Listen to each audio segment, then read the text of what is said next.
My name is Henry Himura. I work for a large law firm situated near downtown Los Angeles. We've handled some of the biggest, most controversial cases in the last 2 decades and have built quite a name for ourselves. I am using a pseudonym because, as you will hear, this story is almost fantastical, nearly too frightening to believe real. I don't want to ruin a career I have spent so much time and effort building just because some people don't want to believe the truth of what's out there. First, I just want to issue warning. Never, ever play Kakari-san. No matter how innocent the internet or books may make it sound, don't do it. This is the story of how my life changed forever and how I lost something so dear. Spirit boards come in all shapes and sizes and various names as well. In the US, the most common one is a Ouija board. They are intended as children's games, when really you can unleash something so powerful and evil that it may never be bottled. Spirit boards are just a portal to the other side, a way for spirits to communicate directly with the living, and that spirit can be good or a total evil menace.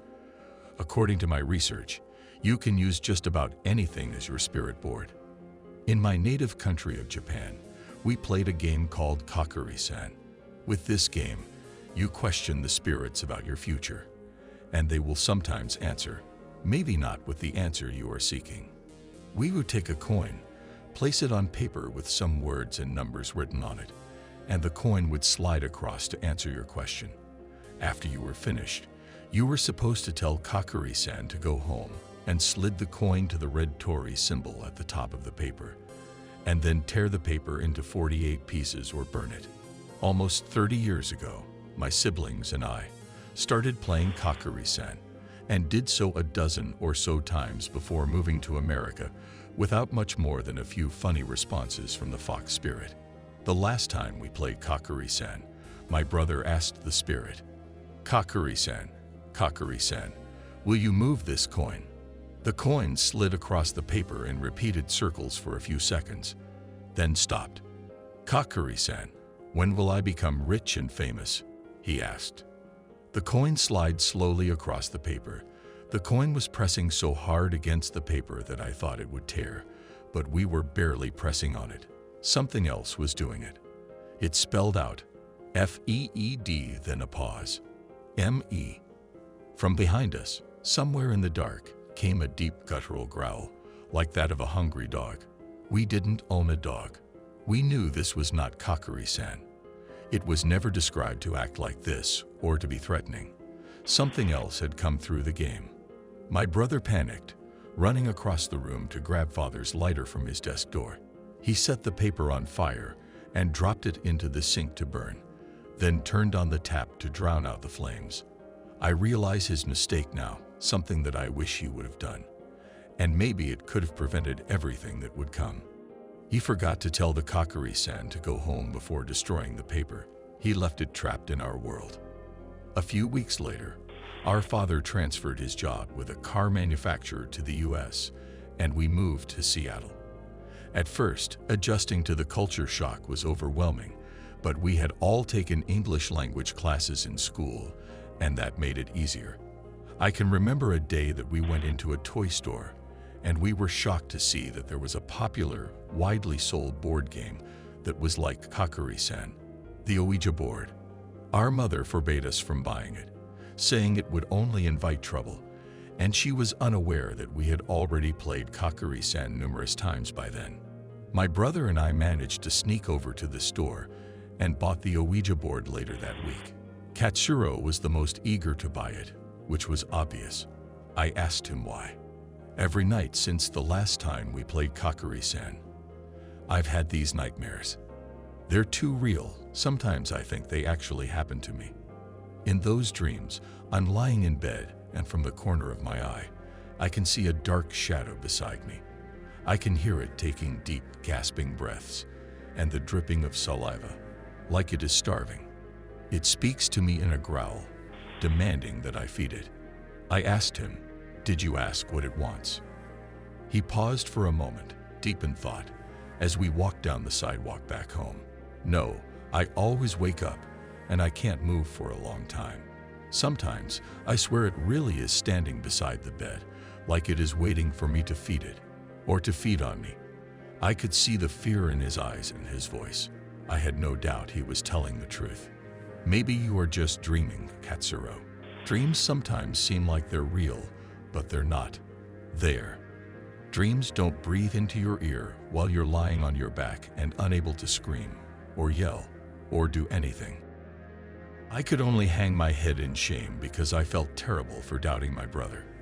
I wanted to believe him, but who could really believe something so outrageous without seeing it yourself? Katsuro was never one to lie, and would practically break his neck to tell the truth. Okay, so what do you want to do with the Ouija board? I want to speak to it, banish it back to hell, then burn that board. This time, we'll play by the rules.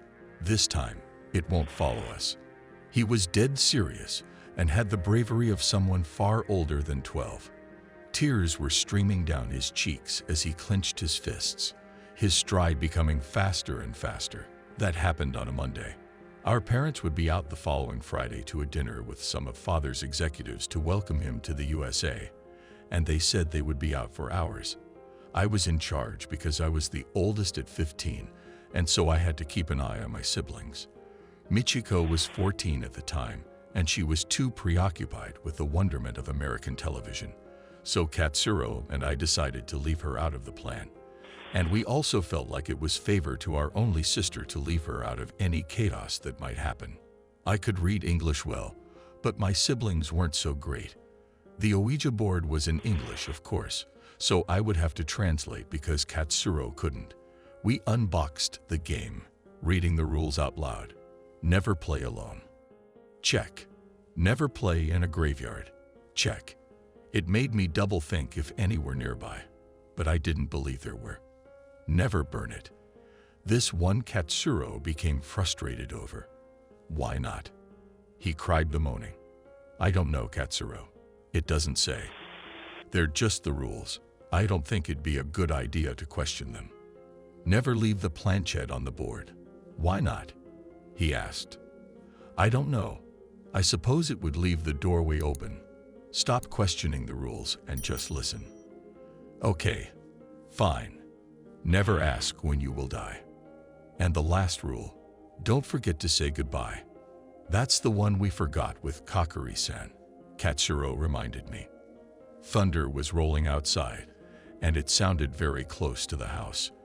Then lightning crashed, casting the whole house in a bright light like a camera flash. Yes, Katsuro, and let's not do that again. I put the rules back into the box and slammed my palms on the table. If you so much as try to break any of these rules, I will not be to blame if something gets you. I won't. Good. Now, let's hurry before. That was when the lights shut off. Katsuro flipped the light switch several times with no effect. I remember groaning with indignation at the annoyance. What I hadn't noticed then, and what I wish I would have, was that Michiko never asked what happened, or even made a sound about the power going out. We would see why later. No, it shut off the lights. It's onto our plan. The fear was growing in his voice. Shut up, Katsuro. It's probably the storm. Go get those candles that Mother keeps for emergencies. Hurry. Katsuro fetched the candles with an eagerness I rarely saw in him. He was at a running pace, and I couldn't see him, but I heard him rummaging through cabinets at a frantic pace, followed by the padding of his feet coming back down the hallway. Got him. Okay, I hope you didn't break anything, I said as I leered at him. Anyway, let's light them around the table so we can see the board better. I wish the power was working. His voice was quaking. I do too, but we'll have to wait for the power company to fix it. I struck a match, but it went out with an abrupt hiss. I thought that the match was just a dud, so I struck another, and the same thing happened. My annoyance was building at this point. I struck another, and another, and another. All of them snuffed out within a second of being struck. My brother found a stick lighter and tried that as well, but it did the same thing. There was no gust or blowing of the air conditioner that could cause that since the power was out. Finally, after several attempts, The spirit allowed us to light our candles, as if it were mocking us. We began to play Kakuri-san on the Ouija board. Katsuro went to the window by the dining room table and opened it. The ozone smell of the thunderstorm flooded the inside of the house, and the loud rumbling of thunder filled the house. We removed the planchette from the box and placed it at the bottom. After a few moments of hesitation, we both placed our hands on the planchette and started the game. Kakuri-san, Kakuri-san, if you're here, please move this planchette. My brother said, unsure if he was saying the word correctly. He pronounced it more like blanket, but I just shrugged and laughed. In case you haven't seen a Ouija board, the planchette is the triangular piece that players put the hands on and is used by the spirits to point to letters and numbers. Within an instant, it began spelling out H-U-N-G-R-U-I. What does it say, Henry? It says it is hungry, I replied, almost crying in my fear. I wasn't sure why I was afraid, but something about the way it jumped straight to its demand was blood-chilling. Did you move it? Did you? No, I'd never do that, Henry. I didn't. I believed him, and I could feel the tightening grip of fear in my stomach. To the point, Katsuro asked, what do you want to eat? The planchette moved. It moved with such force that I remember having trouble keeping my fingers on it, almost just letting go to see if it'd just move on its own. M-E-A-T. I nearly flung my hands off the planchette and ran out of the room, but I reminded myself that I was the older one and I had to be strong for my little brother. I also wasn't sure what would happen to us if I did let go. I will find you something, Katsuro answered, nearly jumping from his chair. He was dashing toward the fridge. No, don't give it what it wants. You'll make it. That was all I got out before a shearing pain went down my back, a pain so strong that I found it hard to breathe. I fell to the floor, writhing in the sudden, screaming pain. Gasping, I moved my hand under my shirt. I winced as it touched the pained area and saw blood when I looked at it. Katsuro, look at my back, please. He was digging through the refrigerator by then, almost ignoring me entirely, as he looked desperately for something to offer. He casually looked over his shoulder.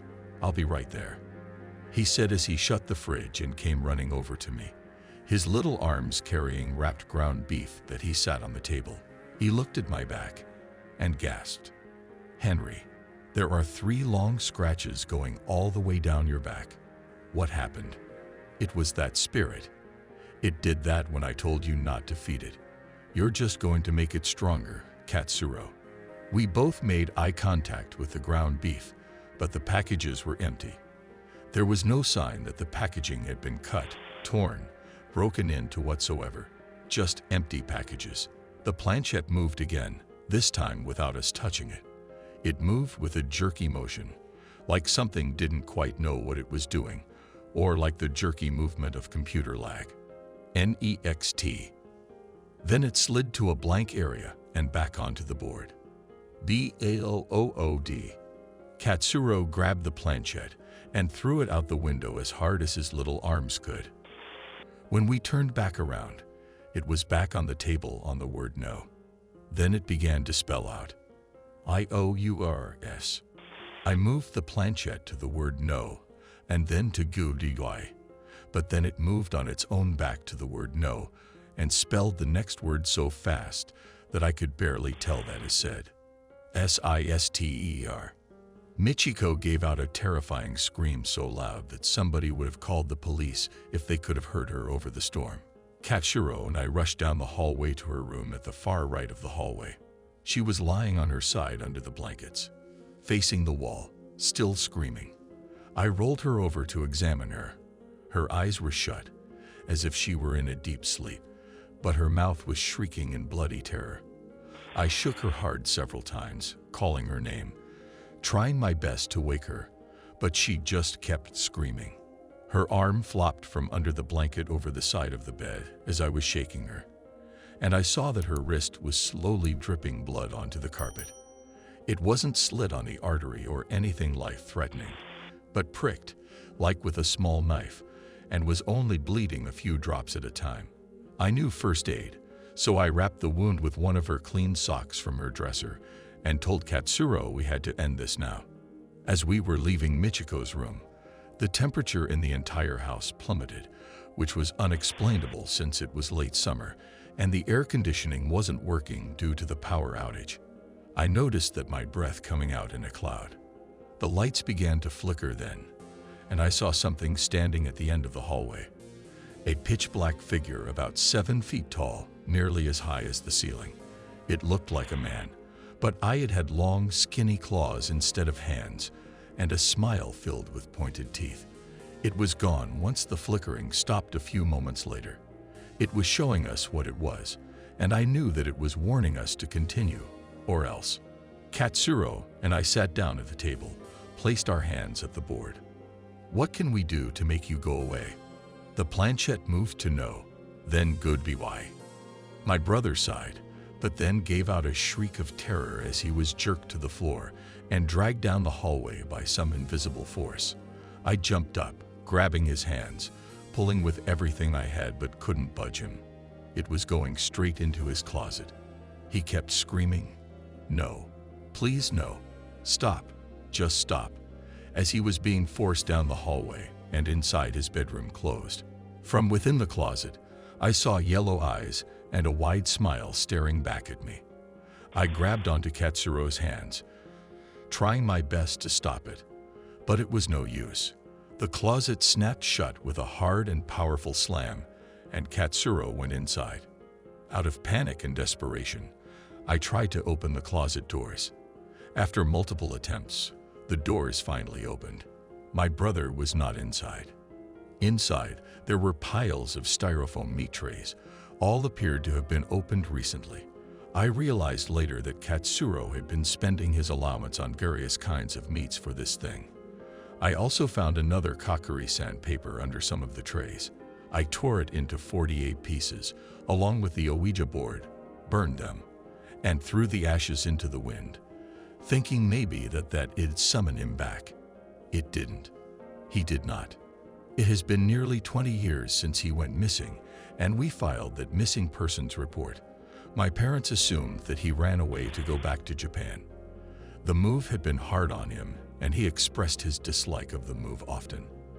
As for the meat trays, well, my parents and the police didn't mention that detail or ask about it, almost if they just didn't notice them. For weeks, I searched for my brother, finding no trace of him. Sometimes I'd sit in his closet, begging for an answer, but I'd get nothing.